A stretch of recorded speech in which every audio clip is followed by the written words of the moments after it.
চর্বিটা দেখছেন? লোভ লাগছে তাই তো? হ্যাঁ হ্যাঁ, আমার নিজেরও লোভ লাগছে। তাহলে চলুন দেরি না করে বানিয়ে ফেলা যাক খাসির মাংসের ঝোল। একদম বাড়িতে সিম্পল প্রসেসে, ঘরোয়া পদ্ধতিতে আমরা এখানে খাসির মাংসের ঝোল বানাবো। খাসির মাংস আমরা এখানে 1 কেজি নিয়ে নিয়েছি। তার মধ্যে আমরা নুন, পেঁয়াজ বাটা, হলুদ গুঁড়ো, কাশ্মীরি লঙ্কার গুঁড়ো, আদা রসুনের পেস্ট এবং 2 চামচ মতো তেল এবং 2 চামচ মতো টক দই দিয়ে ম্যারিনেট করে রেখে দেবো 1 থেকে 1.5 ঘন্টার মতো। তারপরে আমরা কড়ার মধ্যে সর্ষের তেল নিয়ে তার মধ্যে 2টো তেজপাতা, এলাচ এবং দারচিনি দিয়ে সেটাকে ভেজে নেব এবং তার মধ্যে দিয়ে দেবো আমরা পেঁয়াজ কুচোনো। একে একে পেঁয়াজটা ভাজা হয়ে আসলে তার মধ্যে আমরা একটু চিনি দিয়ে দেবো।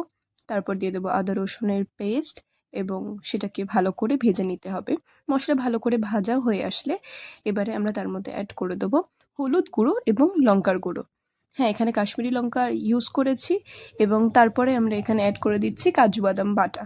হালকা নেড়ে চেড়ে নিয়ে ঝালের পরিমাণ বুঝে আমরা এখানে শুকনো লঙ্কা বাটা ইউজ করেছি। আপনারা আপনাদের ঝাল অনুসারে দেবেন। তারপরে আমরা এর মধ্যে দিয়ে দেবো ম্যারিনেট করা মাটনটা। মাটনটাকে ভালো করে এবার কষাতে হবে। কষাতে কষাতে এখানে আমরা অ্যাড করে দিচ্ছি ধনে এবং জিরে গুঁড়ো। তার সাথে আমরা বাকি টক দইটুকুও অ্যাড করে দেবো।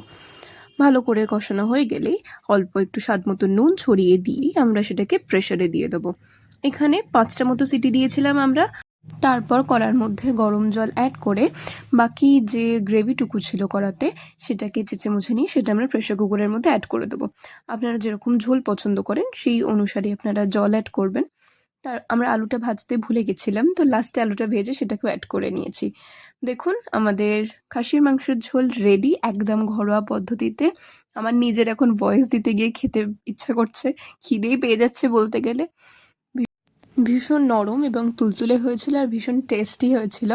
আপনারাও এভাবে বাড়িতে বানিয়ে খেয়ে দেখতে পারেন। আপনাদেরও আশা করছি ভীষণই ভালো লাগবে। আজকের জন্য এইটুকুই।